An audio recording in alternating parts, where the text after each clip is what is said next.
Hello, welcome to the weekly poster roundup. We're going to look at all the film posters that have come out in the last week. I think that's between the 21st and the 27th of October. The Brutalist. Now, a little caveat here. I watched the trailer for this film. Definitely check that out. And you'll notice that there are some sort of design choices. A lot of right angles, if you will, in that trailer. Go ahead and watch it now. And you'll see how the poster is an extension of the trailer in that sense. You can see a lot of these same right angles, everything's sort of on a grid, and I think it has to do with New York, so maybe that, makes sense. I mean, obviously for the Statue of Liberty, but, everything's on a grid in New York. It's about an architect. So all of these things are thematically relevant to the film. I love the way that the text kind of occupies all of that negative space that is left free with this image of the Statue of Liberty upside down. Again, seems like a thematic choice. I also love how the A24 logo kind of looks like a ruler of some kind or protractor. Again, has to do with this architecture, and I just love this line that comes out of the A24. Really highlights and frames the rest of the poster. I'm really thinking between a high A and a low S. Okay, Dark Match. Off the bat, I do like its creativity. I mean, it's got the floating heads, but I don't really mind it because it seems like it's an intentional artistic choice. This one seems to take a different spin on the floating head. Now, whether that spin works or not, I'm not quite as sure. I don't know if I love the hot neon pink with the dark red of the blood. I don't know if those two colors really gel that well together for me. And she just sort of kind of sticks out in the middle here. And I don't know, just aesthetically, it's not a really nice poster to look at. Even in the text here, I don't really buy that pink with that red.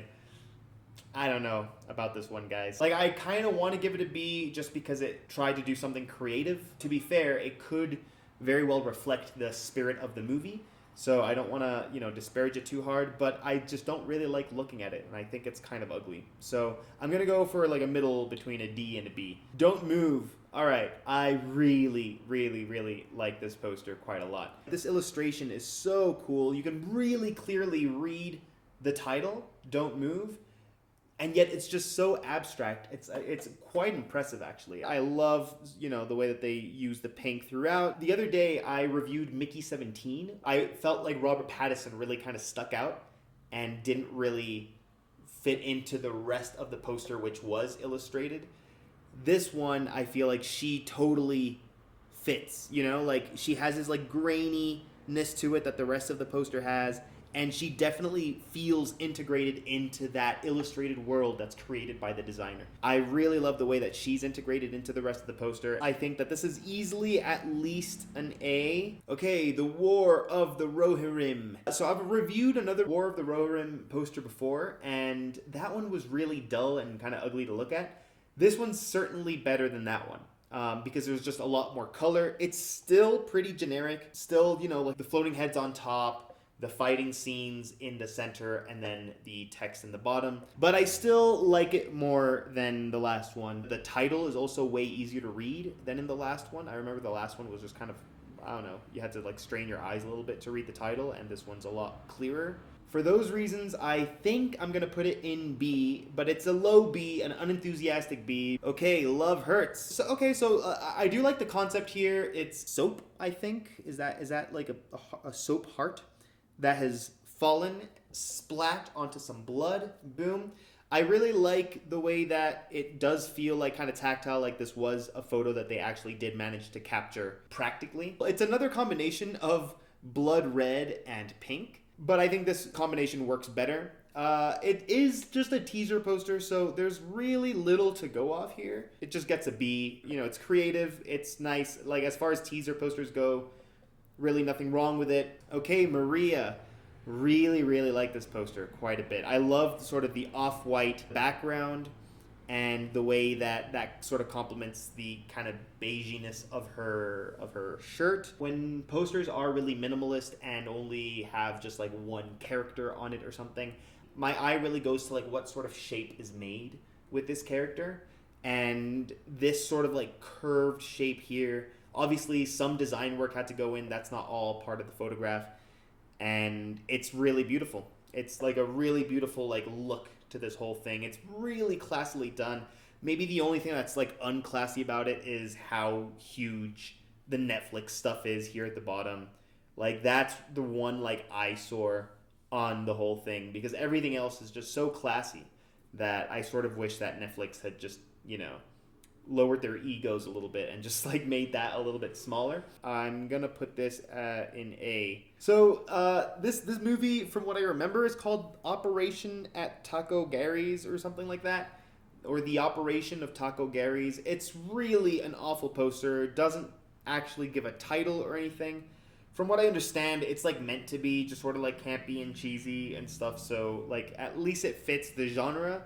But this is just so ugly to look at. And it doesn't even say what the name of this movie is. Taco Gary's is all I'm seeing here. There was another Operation of Taco Gary poster that I didn't review because it was last week, actually. And last week, if you'll remember, I reviewed 2 weeks worth of posters. So I did have to make some cuts. The last poster was just kind of ugly. One of the things I dislike most about this one, actually, is that they use the exact same photo of Doug Jones as like an alien in this poster as they do in the other one. So anyway, everything about this is absolutely awful. Hate looking at it, and we can move on. Another really bad poster, Our Little Secret. It's kind of hard to critique these sorts of posters because, like, really, they are on sort of autopilot. They're like these rom-coms. They're super, super generic, and the posters are super, super generic. It advertises really well what the movie's going to be like. So, I gotta give it some level of praise. Okay, one thing I'll focus on, just out of the many things to focus on why this poster is just, like, not that good. That tagline is one that you might not expect. This tagline sort of splits the joke into two different plays on the same phrase, and I think the comedy is lost there. So if it had just been, like, have yourself a very awkward Christmas, that's a play on have yourself a very Merry Christmas. Or you're changing merry to awkward. But then having it Xmas, it tells you that this is like about like an ex-boyfriend or something, this movie. And so like that on its own is like a pretty clever play on words. Have yourself a very merry Xmas, and it's like, oh, I get it. But having the two like plays on words side by side, that's where the joke kind of falls flat, and you're just sort of like dividing the joke into two, and it's, it loses its punch. So I'm going to put it in D.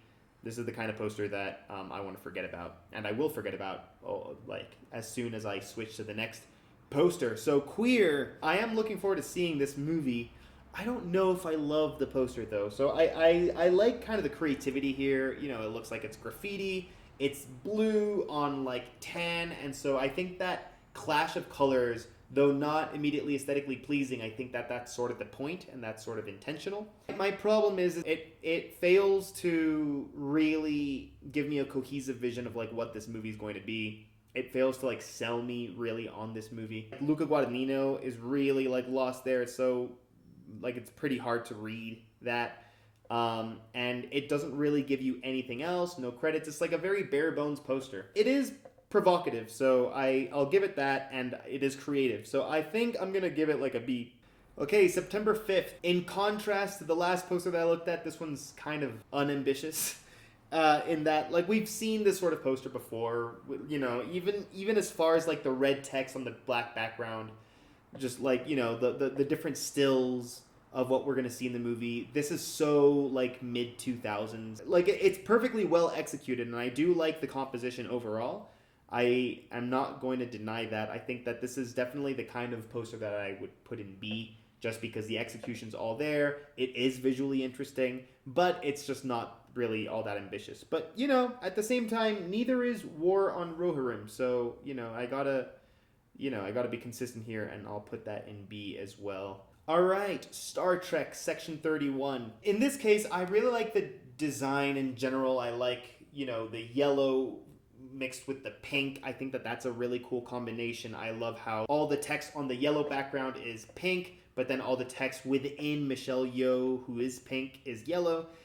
It's just a really nice cohesion there. I like the logo here as well. There's nothing really wrong with it, design-wise, at all, actually. So this is it's a good poster, but it just doesn't give me any sort of intrigue. That's just Michelle Yeoh, posing as herself. Nothing in the way that she's standing, her performance on this poster tells us really anything about this movie, gives us any sort of hype for what this movie's going to be like. I think the execution is ambitious, but the content is really not, and really dull.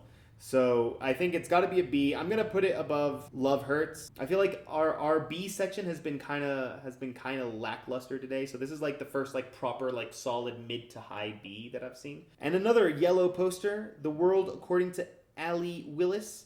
From what I understand, Allee Willis was a songwriter in the 70s and 80s. So I'm assuming that this is like a documentary about her, because that is her.